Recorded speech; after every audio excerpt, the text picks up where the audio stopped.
In the early 16th century, from Chile in the south to Florida in the north, this non-white other was no more than vermin to be exterminated. The Dominican monk Bartolomé de las Casas was eyewitness to countless atrocities against the native populations. His account reads like a catalogue of genocide. The mainland and the region known as Florida. The Spaniards murdered many, as is their custom, in order to strike terror into the hearts of these people. They made their lives an utter misery, treating them as so many beasts of burden. In another large town, the butchers put the whole town to the sword, young and old, chiefs and commoners, not even the children were spared. The butcher-in-chief arranged for a large number of natives in the area to have their noses, lips and chins sliced from their faces. They were then sent away in unspeakable agony and all running with blood, to act as walking testimony to the great deeds and holy miracles performed by these dauntless missionaries of the Holy Catholic faith. Shalom. Call HALAL, YAHAWAH, BAHASHAM, YAHAWASHI, BAHASHAM, QADASH. Double honors unto the apostles and the elders of the great millstone who rule well, who taught me this truth. Enough respect and salutations to the fellow HATHAM, the house of David, the hopefully elect. Peace to the fervent brothers on fire pushing this truth. YAHWAH, BAHASHAM, YAHAWASHI, BARAK, AHTHAM to you, HATHAM, as well as the sincere YAHWAH that are listening and learning. This is your brother YAHWAH coming to you again from the Birmingham branch, which is 100% doctrine. And all that was done under the banner of the Roman Catholic Church. In a 100-year campaign, they wiped out 90% of the Americas, of the inhabitants at that time. The land is stolen. He was put into slavery, brutally raped, and brutally killed unjustly. Because we transgressed the laws, and YAHWAH did this, raising up the biblical Edomites again. This is the book of Baruch,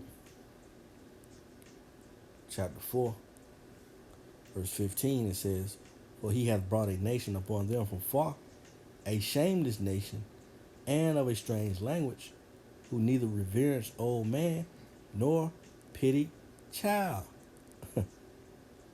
You know, the scriptures are so detailed perfectly that you cannot mistake the so-called Indians, the so-called Mexicans, for not being the northern tribes, not being the brethren of Judah, Benjamin, Levi, man. Any other people or persons or churches pushing that nonsense ought to be ashamed of yourselves. These people has gotten so much gold, the natives had to ask the question, are y'all eating the gold? Think about that. That ordained priest you just seen, De La Casa. That's what he wrote in his memoirs, man, in his journals. This is Isaiah 59:7. Their feet run to evil, and they make haste to shed innocent blood. Their thoughts are thoughts of iniquity. Wasting and destruction are in their paths. They was criminals. They was mercenaries under the banner of merchants and Christians. You know? They don't think they don't know about this wartime that we're in now. The war against the crown. Shit. Habakkuk 1:6. For lo, I raise up the Chaldeans. See, this is the Lord that did that. That raised this bitter and hasty nation. Hasty nation. Alright? These people quick to shed innocent blood. That bitter and hasty nation which shall march through the breadth of the land to possess the dwelling places that are not theirs. They are terrible and dreadful. Their judgment and their dignity shall precede themselves, man. Yeah, man. We've all heard about the slave trade from the late 1400s to the late 1800s. Look at the numbers. Let's crunch the numbers. This is 1750. From 1501 to 1750, you have 4,700,000 captives. That's not including the ones that died on the way to the Americas. When slavery was so-called abolished, or the slave trade was so-called abolished, What do you have? 1875. 12 million captives from the west coast of Africa all the way to the Americas. Sound like Deuteronomy 28 to me, you know? While we was coming over here, they were shipping the northern tribe back over there to Seville, Spain.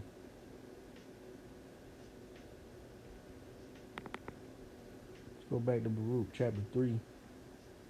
It says in verse 17, they that had their pastime with the fowls of the air, and they that hoarded up silver and gold, wherein men trust and made no end of their getting. Go, go, go, go, go, go, go. I'm talking about so much gold the natives had to ask, are y'all eating the gold? Come on, man.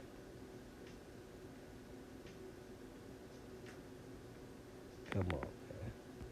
Back in Habakkuk, this is verse 8. It says, 1 and 8, it says, their horses also are swifter than the leopards, and are more fierce than evening wolves. And their husbands shall spread themselves, and their horsemen shall come from far. They shall fly as the eagle, that hastens to eat.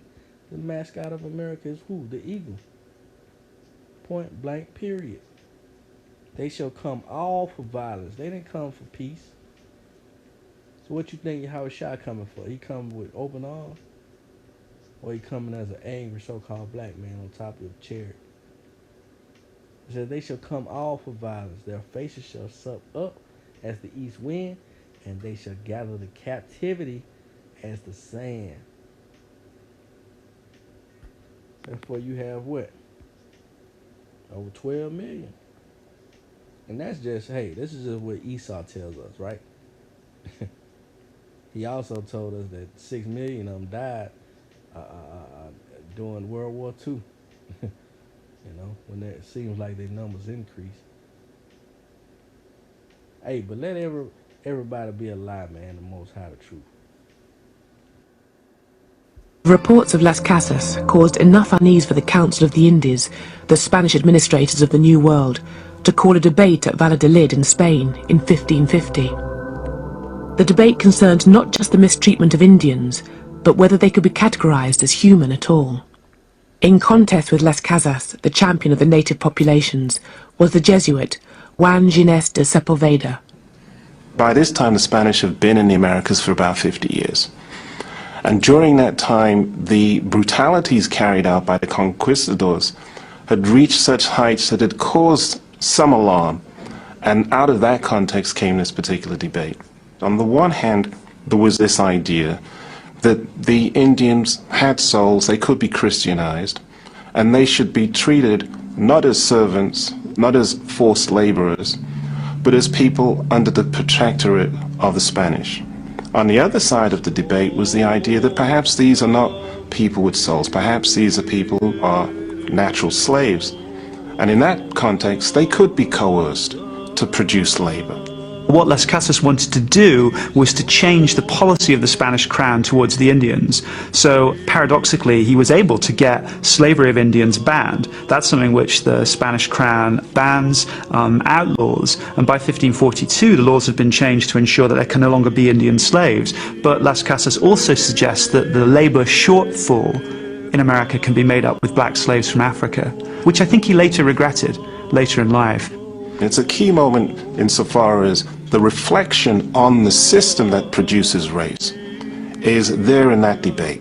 The system that produces race, which will produce race over the next 200-300 years, is that colonial system, which takes this diverse range of peoples and defines them as Indian, forces that category on them.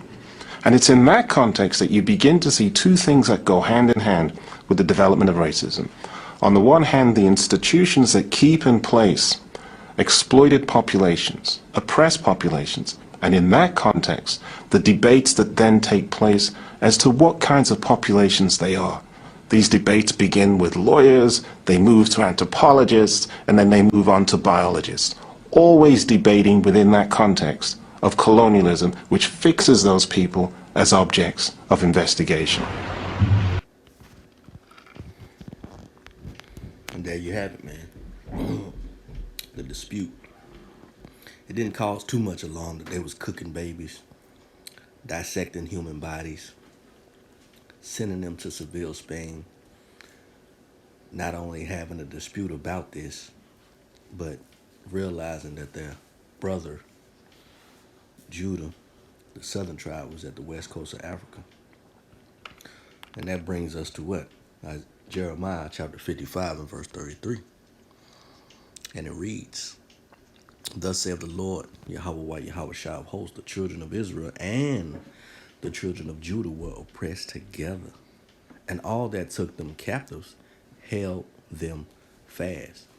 They refused to let them go. And how we still, this day, in our captivity, by the way of a social security card, by the way of a birth certificate, being indoctrinated in Christianity. That's a low-level understanding of who you really are. This devil has covered the veil over the planet Earth, his veil. And to add insult to injury, our people further pushes that agenda of that plantation Christianity. This is the book of Isaiah 14:21. And it says, Prepare slaughter for his children, for the iniquity of their fathers, that they do not rise, nor possess the land, nor fill the face of the world with cities. Let's get a precept real quick. Malachi 1:4. Whereas Edom saith, We are impoverished, but we will return and build the desolate places. Thus saith the Lord of hosts, They shall build, but I will throw down. And they shall call them the border of wickedness, and the people against the Lord, people against whom the Lord hath indignation forever. Let's look up that word indignation. Real quick, Google. Resentment, anger, or annoyance provoked by what is perceived as unfair treatment. What they did to the natives, what they did to the so-called Negroes, what they did to the Tainos, so-called Mexicans. Hey, man, you can't even fathom, all right, about how they fed our children to dogs, about how they cut us open while we were still alive, how they hacked off noses, faces, chins, ears, just to show they might. So let's go back to Isaiah 14:21 and read this again. Prepare slaughter for his children for the iniquity of their fathers. So yeah, you might not have been around in your psyche, your logic of thinking, not knowing about reincarnation. You're gonna say that, well, that was our people, you know. Well, you're living off the benefits of the hoarding up the gold, the silver, and made no end of your getting. You still have the luxury condos, the winter cabin, the summer home retreats. And this is why the Lord is preparing. It says that they do not rise nor possess the land nor fill the face of the world with cities. For I, this is Yahweh BAHASHAM YAHWASHI is going to do this. For I will rise up against them, saith the Lord of hosts, and cut off from Babylon the name and remnant and son and nephew, saith the Lord. And why does he mention the son, the nephew? You know, going into a mindset of saying, okay, this is a man he's talking about. Because the lineage, your bloodline comes through the man, no matter what woman you get with. This is why the Lord is pointing out the son, the nephew, the name. Nahum 1:9. What do ye imagine against the Lord YAHAWAH YAHAWASHI? He will make an utter end. Affliction shall not rise up the second time. Let's go for you, you modern day conquistadors, because nothing is new under the sun. They're planning a genocide right now. And the Israelites, you so-called Negroes, Latinos, and Native Americans are at the top of the list of extermination. Lord willing, this was edifying and comforting. On to the next one. Shalom.